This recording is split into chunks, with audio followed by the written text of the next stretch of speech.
boys and girls, it's Mrs. Mack here with our second reading of Apollo, the Powerful Owl. This book has not only been an entertaining story to read, but it has also taught us some interesting facts about this majestic bird and the important role they play in keeping a balance of the number of animals in the bush.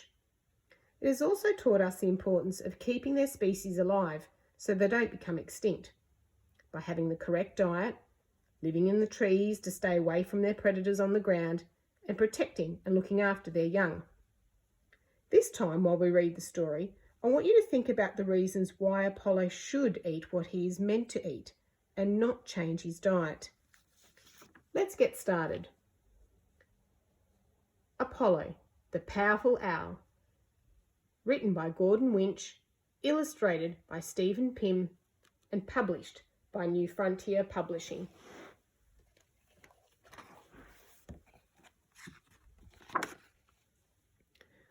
Bird.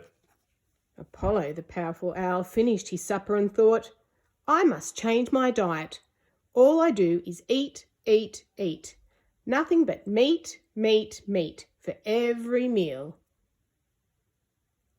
The other animals even know there's something wrong with Apollo. He won't even try and eat them when they get close.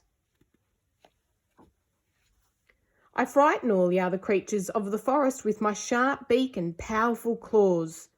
Every possum, every sugar glider, flying fox, baby rabbit, magpie and cockatoo. It's not surprising no one likes me, and I'm such a lonely bird. I wonder if Apollo is sick of eating meat, or he doesn't want to be lonely anymore because the other animals are scared of him. Other animals and birds don't eat like me.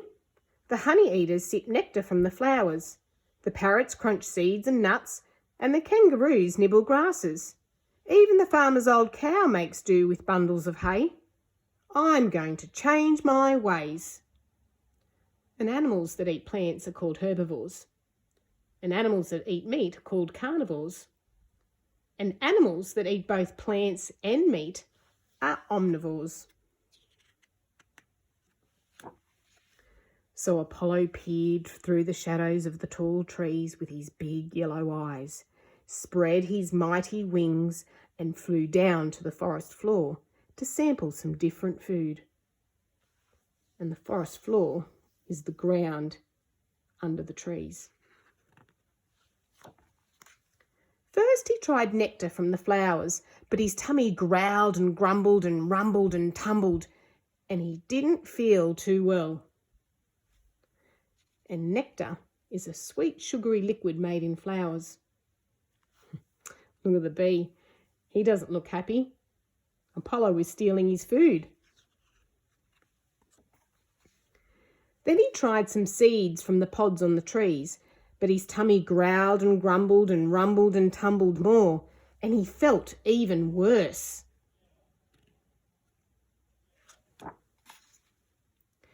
Then he tried some grass from under the trees, but his tummy growled and grumbled and rumbled and tumbled more than ever, and he felt worse still. What's more, he began to feel really, really weak. Apollo must not be getting all the nutrients he needs from this new type of food. In fact, he felt so weak that he could only just manage to flap feebly down to the riverbank to see Wilfred, the wise old owl, to ask for his advice. And feebly means to be weak or have no strength. Wilfred lived in a big she-oak beside the river. He was a silent old bird, but he always listened carefully to the troubles of others. When he did speak, his words were full of wisdom. Apollo told Wilfred about his problems. After a long pause, the wise old owl cleared his throat. The she-oak is a type of tree. And wisdom means someone that's wise with lots of knowledge and experience.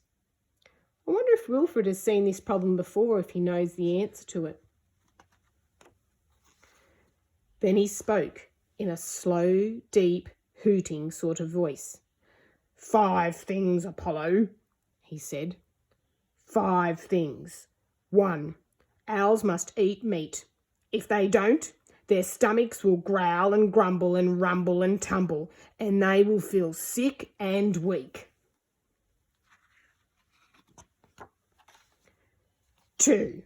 If powerful owls sip all the nectar from the flowers and eat all the seeds and grasses in the forest, there will be nothing left for the other animals and birds.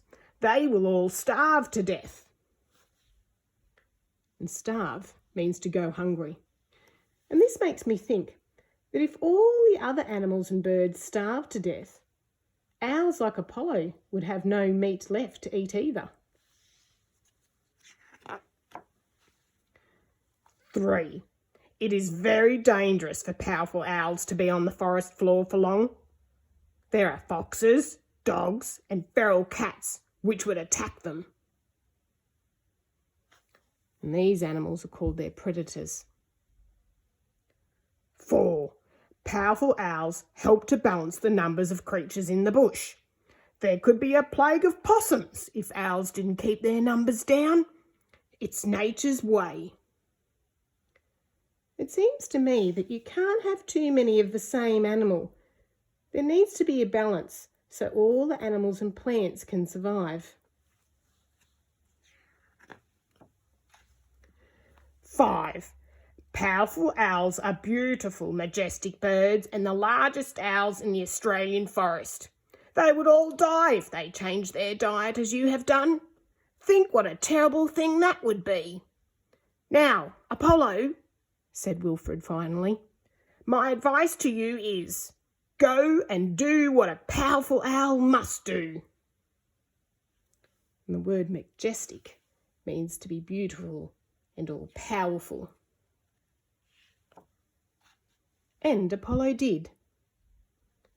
It seems that Apollo the powerful owl does have some important jobs to do.